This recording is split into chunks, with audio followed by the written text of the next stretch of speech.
మహిళలు సాంప్రదాయంగా ఉండండి అమ్మా అని చెప్పాడు కానీ మరీ ఇప్పుకొని తిరగమని చెప్పలేదుగా. ఇప్పుడు మహిళలు అలాగే ఇప్పుకొని తిరుగుతున్నారుగా.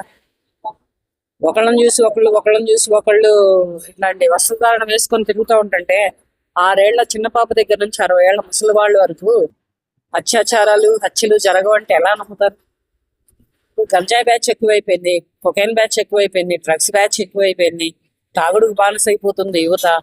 మెయిన్ అన్నిటికంటే గంజాయి అంటే తాగుడుకి బానిసత్వానికి అలవాటు పడిపోయింది యువత. ఇటువంటి యువత తిరుగుతున్నటువంటి ఇటువంటి ప్రపంచంలో వస్త్రధారణ గురించి మాట్లాడడంలో తప్పులేదు కదా. చక్కగా అవసారీస్ కట్టుకోవచ్చు, చుడిదార్స్ వేసుకోవచ్చు, ఒంటికి నిండుగా బట్టలు వేసుకోమని చెప్పాడు. చీరలో ఉండే చక్కదనాన్ని గురించి మాట్లాడారు. దానిలో తప్పే ఉంది. అంటే ఆయన 2 పదాలు తప్పుగా మాట్లాడారు కదా, దానికోసం పట్టుకొని నెగిటివ్ గా తీసుకునే వాళ్ళు అటువంటి నెగిటివిటీ ఉంది కనుకనే వాళ్ళు నెగిటివ్ గా తీసుకుంటారు. ఇప్పుడు అటువంటి వస్త్రధారణ వాళ్ళు చేస్తారు కనుకనే వాళ్ళకి షేమ్ గా ఫీల్ అయ్యారు. అదే ఇప్పుడు నేను ఎందుకు అనవట్లేదు? నేను అటువంటి వస్త్రధారణ చేస్తున్నానా? నాకు ఇక్కడ నుంచి చూడండి నా బట్టలు ఎలా ఉన్నాయో తెలుస్తుంది. నేను ఎటువంటి కాస్ట్యూమ్స్ వేసాను, నేను ఎటువంటి ప్రొఫెషనల్లో ఉన్నాను ఏంటి అనేది తెలుస్తుంది. ఫస్ట్ ఫ్రాక్లు, తర్వాత స్కర్ట్స్, మిడ్డీస్, తర్వాత చుడిదార్స్, లేకపోతే ఇప్పుడు హాఫ్ శారీస్. మళ్ళీ ట్రెండ్ మార్చండి. సినిమాలలో అక్కడ ఇక్కడ సంక్రాంతి అవి ఇవి కనపడినప్పుడు హాఫ్ శారీలు కట్టుకోవడం, చీరలు కట్టుకోవడం, భోగి మంటలు వేసేటప్పుడు హాఫ్ శారీస్లలో ఉండడం కాదు. ఉండండి, మీరు ఎక్కడికి వేసుకెళ్ళాలో అక్కడికి వేసుకెళ్ళండి, వేసుకెళ్ళొద్దని చెప్పట్లేదు. కొనుక్కున్నాం కదా అని నలుగురిలో వేసుకొని తిరిగితే నలుగురు మాటలు ఇలాగే ఉంటాయి. వాళ్ళకు సినీ నటుడు మాట్లాడాడని ఫీల్ అవుతున్నారు, రేపు ఒక కామన్ మ్యాన్ మాట్లాడతాడు, ఒక కామన్ ఉమెన్ మాట్లాడుతుంది, ఒక ముసలిది వచ్చి దవడ పగలు కొడుతుంది, నువ్వేంటి, నీ వస్త్రధారణ ఏంటి, నీ వేషాలు ఏంటి అని.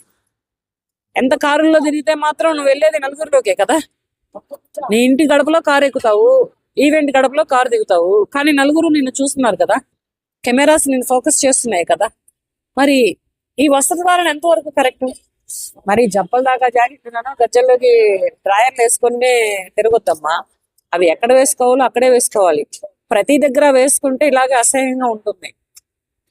100 కేసులు పెట్టండి, 600 కేసులు పెట్టండి, కాదని నేను అనట్లేదు. కానీ అతను మాట్లాడిన దానిలో తప్పు లేదు.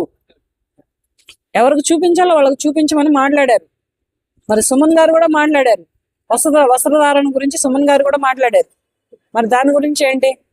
ఆయన ఎందుకని చేయలేదు ట్రోల్? ఆయన ఎందుకని చేయలేదు ఇదంతా రచ్చరచ్చ? ఈయన చేసేటప్పటికి ఈయన మీద ఎందుకని అలా అమ్మడబడ్డారు? మీ మొగుళ్ళకు చూపించుకోండి, మీరు విప్పుకోనని మాట్లాడారు సుమన్ గారు. మరి అంత దరిద్రంగా, అంత చండాలంగా తయారవుతుంది వ్యవస్థ. మహిళా లోకం అయితే మరీ తయారవుతుంది. చక్కనైన చుడిదార్స్ ఉన్నాయి, ఒంటి నిండా డ్రెస్ వేసుకోమని చెప్పారు, తప్పు లేదు అది.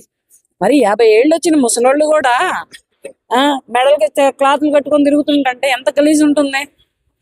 ఇంకా ఆ క్లాతులు కట్టుకోవడం ఎందుకు? అది కూడా ఇప్పేసి తిరిగితే రాళ్ళు చీపుర్లు తీసుకుని అమ్మడబడతారు కదా జనం. ఏం కాస్ట్యూమ్స్ వేసావే నువ్వు, నా కాస్త కప్పుకోవడం ఎందుకు? అది కూడా ఇప్పేస్తే అయిపోవాలా? మనం ఇండియా దేశంలో సాంప్రదాయం తెలుగు రాష్ట్రాలలో తెలుగు మహిళలుగా బ్రతుకుతున్నాము అంటే మనం తెలుగుతనానికి ఉట్టిపడేలా ఉండాలి, కానీ అందరూ మన వస్త్రధారణ చూసి కట్టిపడేసేలా ఉండద్దు.